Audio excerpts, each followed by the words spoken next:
these ones out. So Ken Zeller, question from Ken Zellers, what's the difference between the first and second dose?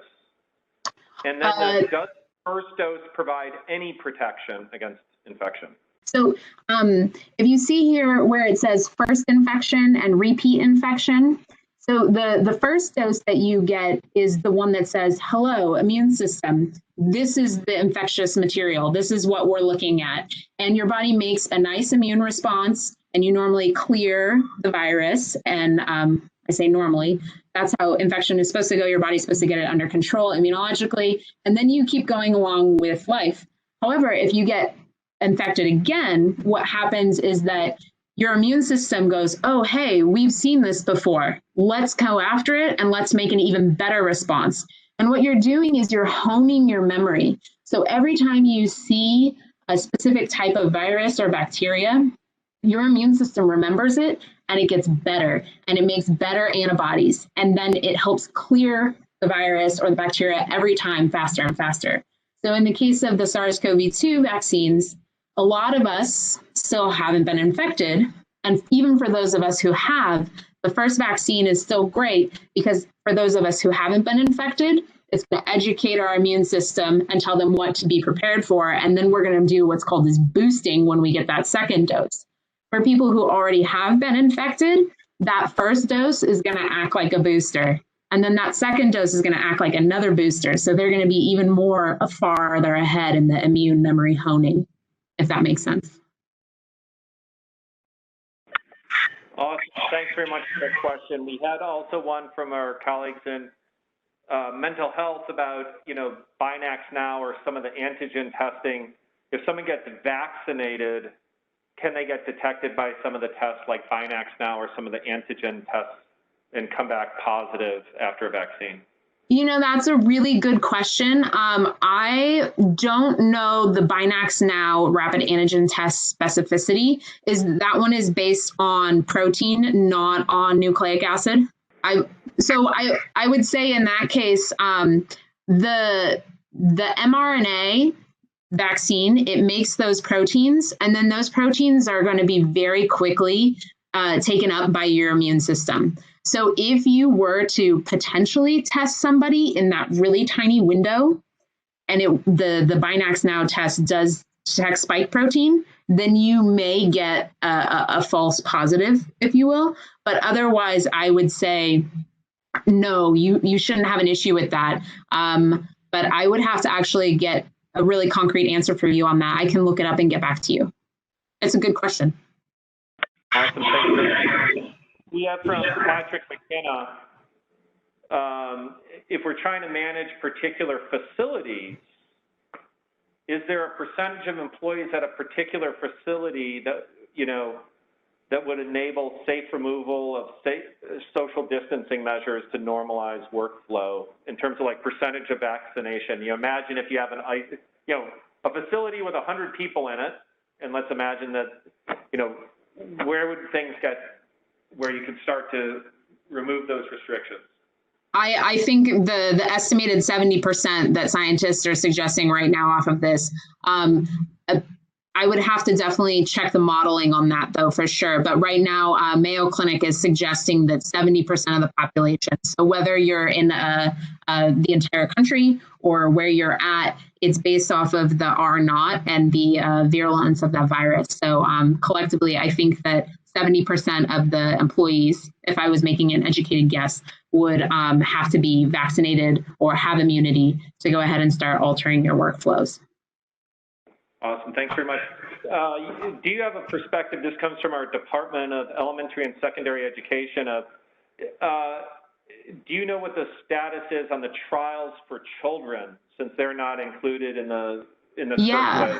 Yeah, so I'll remember it correctly, hopefully. But Pfizer actually started their trials at the end of October, enrolling between the ages of 12 and 17 in their children's trial.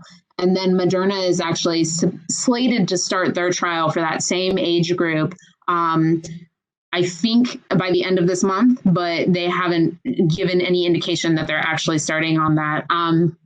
Right then, they may be pushing it back a little bit more. But the way that this is probably going to work is that first, we're going to do the 12 and 17-year-olds and get safety and efficacy there. And then it will roll down into probably like 12 to 5-year-olds. So because children have really potent immune systems, we want to slowly stepwise it down and make sure that they don't, have any adverse effects to the reaction. But yeah. Awesome. Thanks very much. And I think someone could go on mute. There's some background in there, but from Ann Presythe from a Department of Corrections, a great question, which I know is on people's minds. If someone's been positive, should they still get vaccinated? Yeah, so I think this kind of touched a little bit on before, but yeah, you should, definitely. And the CDC is also saying to go ahead and do that. And the reason is because you saw the infection once, so your immune system is out there patrolling and they know what's there. But then this vaccine is going to go ahead and say, hey, let's make you even stronger and even better. And so having that vaccination is then just going to hone the memory that you've already made. So it's a good idea to go ahead and get vaccinated. Awesome.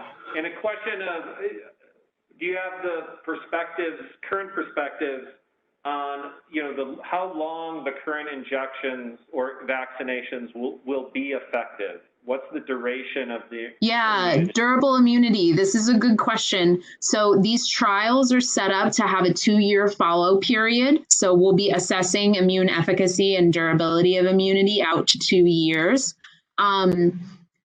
Right now, there's no indication that this should wane anytime soon, but we just don't have the data on that. If we talk about from our lab-based models, so in mice, we see that they are maintaining immunity to these vaccines for a long period of time. So again, we just don't have the data yet, but all indications and concepts would suggest that we will be able to have some relatively long-lasting immunity. It might not be quite like our measles vaccines that we get as a child and then we're protected for forever, but we should have some immunity for a while. Awesome. No, there's been some, and this comes from Anna Hugh in our Department of Labor and Industrial Relations. There's that recent news about potential mutation of the virus in UK. Does that affect the efficacy of the current vaccines? No. Right now, based on where these mutations are and the modeling that they have been doing, they don't feel that that this virus will evade the vaccine. So the vaccine will still be effective for this new strain. They don't anticipate it being an issue. Katie Jo Wheeler from our Department of Natural Resources. Let me see if, I'm going to ask actually Katie Jo, why don't you come on and voice your question? Because it's a few lines here and it's probably better for you to do it than for me to try and synthesize it. Sure. I'm getting questions from folks about the particulars of if I've had the virus or if I have had a vaccination, why do I still need to wear the mask personally, which is a slightly different question than the one you've already answered for us, Dr. Thomas. So I wondered if you could elaborate on this concept of I have my own immunity, but I may actually be able to harbor and transmit the virus to others. Yeah. So you actually have put the finger right on the nose. So there's actually different kinds of immunity that can be induced. And one of them that we have is called sterilizing immunity. And this is the type of immunity where your body basically blocks anything from ever coming in and infecting you again. Like it just isn't going to infect you. However, that is very rare.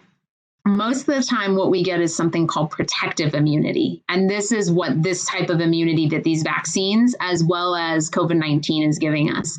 And this means that our immune system can recognize invaders and clear them, but those invaders can still have the opportunity to give you an infection. So you might not know it, you might have a low-level infection, and your immune system is clearing it out, but you're not feeling sick because the vaccine has essentially made it so you don't have to get sick, right? You don't have to have the massive inflammation and coughing and everything because your vaccine-mediated immunity basically created the immune response without having to do that. So while your body's getting rid of this invader, you could still have the virus in you. And when you go out and you breathe on somebody, you could potentially infect them even though you don't feel sick, right? So that is why we need to make sure we can't take our masks off, because even though you don't feel sick and your immune system, whether it's from natural immunity or vaccine-mediated immunity, is able to keep you from getting sick, you can still potentially have the virus in you, and then you can potentially infect other people. And if they're not vaccinated, if they're those blue people in the herd immunity infographic, then they're going to get sick. So it's kind of, yeah, it's great that you're not going to get sick now, but the reason we're doing this is also for our family and our friends and our community. So we're just, if we can wear our masks until enough people around us have immunity and are vaccinated, then that would be ideal, because then we can all take our masks off without worrying that we're going to infect somebody who's not vaccinated or who doesn't have immunity. Was that helpful at all? That was exactly the information I've been looking for. Thank you. Yeah, and I'm happy to talk more with you about herd immunity and give some better examples too, if that will help you move forward and explain that to people. Thanks very much, Dr. Thomas. We have a couple others from Cindy Dixon in the Office of Administration.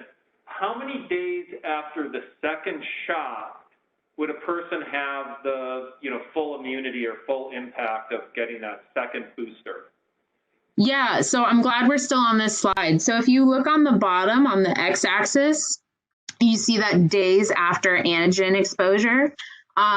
You can see after the first infection, your immune system normally, what we say is peak working, peak doing its job, is between 7 and 10 days. That's when everybody's out there really, making lots of copies of things, honing in and making these antibodies really specific. So after the second shot, if we look, we can see probably about 3. So actually, this is a really good opportunity to do this. I'm going to say this. On your first infection, see how it takes 7 days to get to your peak? After your second infection, you're at your peak by 3 days. And this is what we call recall. Because your immune system has seen it, it can act faster. So it moves that peak of the response earlier. So based on this, after the second shot, you would be honing your immunity by day 3. And then we have what's called a contraction period. And so by 30 days after that second infection, you have really, really nice immunity that is hanging around and ready to go. But to be honest with you, by 7 days after this first shot, you're going to have immunity that will be able to respond to the SARS-CoV-2 virus. I hope that was helpful. Awesome. We have a question from Carol Comer, Department of Natural Resources, which is, do you think that this is going to be something like an annual vaccine analogous to flu shots? Yeah, Carol, it's a great question. We won't know that until we have a better idea on the durability of the immunity.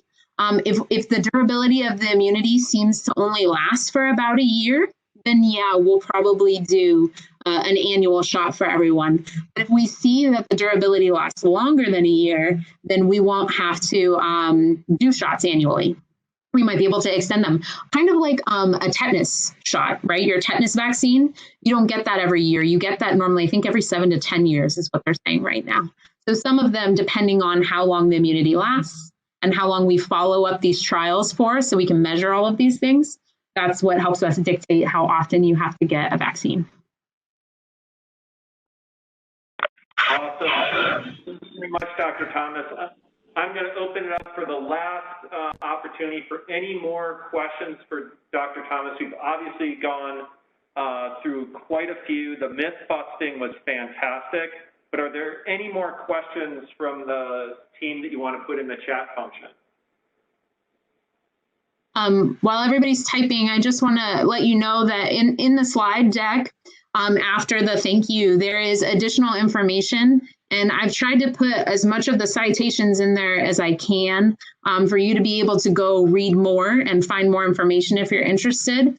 And if you have any questions that I can help clarify or point you in the direction to, I would be more than happy to.